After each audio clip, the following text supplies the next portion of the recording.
జై శ్రీరామ్ అందరికీ నమస్కారం వెల్కమ్ టు న్యూస్ అఖండ నేను మీ కస్తూరి శ్రీధర్ మిత్రులారా మీకందరికి కూడా మహాకుంభమేళాకు సంబంధించినటువంటి ఒక అద్భుతమైన ఇంట్రెస్టింగ్ న్యూస్ అయితే తీసుకువచ్చిన సరే మహాకుంభమేళా చాలా అంగరంగ వైభవంగా జరిగింది జనవరి 13వ తారీఖు ప్రారంభమైనటువంటి ఈ మహాకుంభమేళా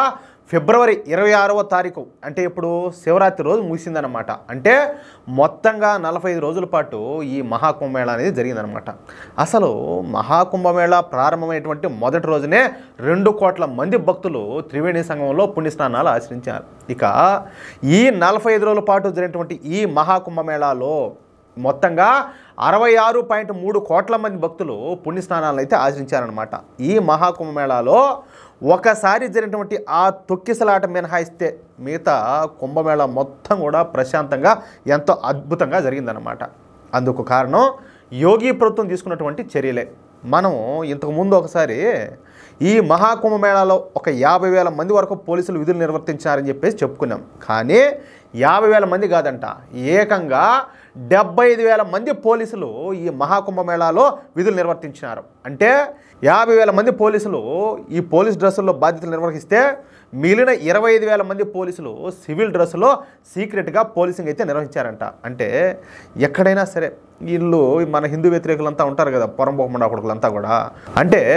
ఈ మహాకుంభమేళా జరుగుతున్నటువంటి ప్రాంతంలో ఈ జిహాదీలు కానీ లేదా తీవ్రవాదులు కానీ లేదా రాడికల్స్ కానీ మన మహాకుంభమేళాలోకి ప్రవేశించి మహాకుంభమేళాలో అలజడి సృష్టించే అవకాశం అయితే ఉండింది అందుకే ఏకంగా 25,000 మంది సీక్రెట్ పోలీసింగ్ చేసినారంట మొత్తం మీద ఇటు పోలీసులు కానీ అటు పారిశుద్ధ్య కార్మికులు కానీ గొప్పగా పనిచేయడంతో ఈ మహాకుంభమేళా విజయవంతంగా పూర్తయిందనమాట ఇక ఈ విషయం పైన ఉత్తరప్రదేశ్ ముఖ్యమంత్రి అయినటువంటి యోగి ఆదిత్యనాథ్ గారు మాట్లాడుతూ ఒక ప్రదేశంలో 66 కోట్ల మందికి పైగా భక్తులు పుణ్యస్నానాలు ఆచరించడం అంటే మామూలు మాటలు కాదు అసలు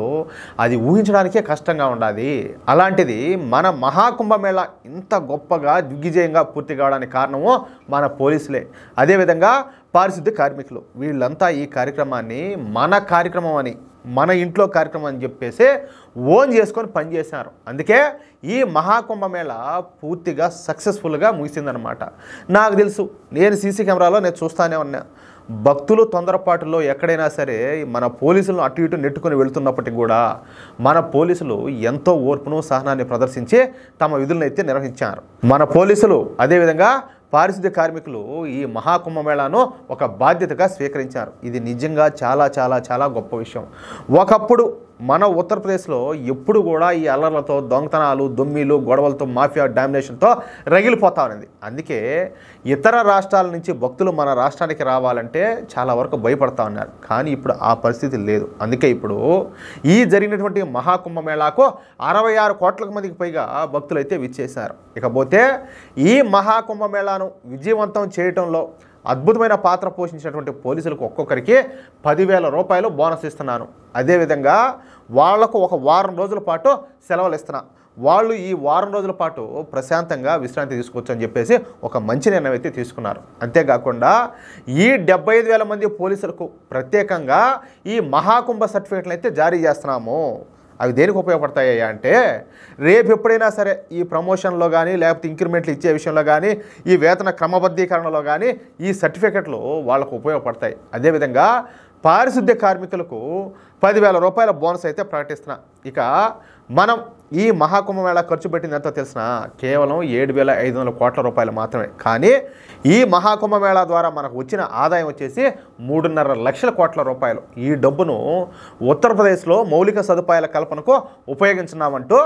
యోగి ఆదిత్యనాథ్ గారు ఈ మహాకుంభమేళాలో పనిచేసేటువంటి పోలీసులకు పారిశుద్ధ్య కార్మికులకు వరాలు ప్రకటించారు అదియా ఇప్పుడు నాయకుడు అంటే ఎట్టుండాలి చూడండి వాళ్ళు గొప్పగా వాళ్ళు ఎట్లా విధులు నిర్వర్తించాలో దానికి కావాల్సినటువంటి ఏర్పాట్లు వ్యవస్థ అంతా రెడీ చేయడం అదేవిధంగా వాళ్ళ కష్టాన్ని గుర్తుపెట్టుకొని ఈరోజు వాళ్ళకు బోనస్ ప్రకటించడంతో పాటు వాళ్ళకు సెలవులు ప్రకటించడము వాళ్ళని అభినందించడము ఏందనుకున్నారు ఇదంతా ఏమైనా కూడా కథే వేరు ఇది వీళ్ళు ఉన్నారు కదా, ఆ పార్టీయా ఏదా కాంగ్రెస్ పార్టీయా, ఆ పార్టీ వాళ్ళకి ఎప్పుడు ఇట ఆలోచనలు వచ్చేది? మీరు ఒకసారి ఆలోచించండి, ఏమంటారా మిత్రులారా? ఈ న్యూస్ కనుక మీకు నచ్చినట్లయితే ఈ న్యూస్ నలుగురికి షేర్ చేయండి. అదేవిధంగా ప్రతి ఒక్కరు కూడా మీ యొక్క అమూల్యమైన అభిప్రాయాలను ఖచ్చితంగా కామెంట్ చేయండి, ఓకేనా? అలాగే ఇంతవరకు మీరు కనుక మన ఛానల్ సబ్స్క్రైబ్ చేసుకున్నట్టయితే ప్రతి ఒక్కరు కూడా మన ఛానల్ సబ్స్క్రైబ్ చేసుకోండి, సపోర్ట్ చేయండి ప్లీజ్. జై శ్రీరామ్.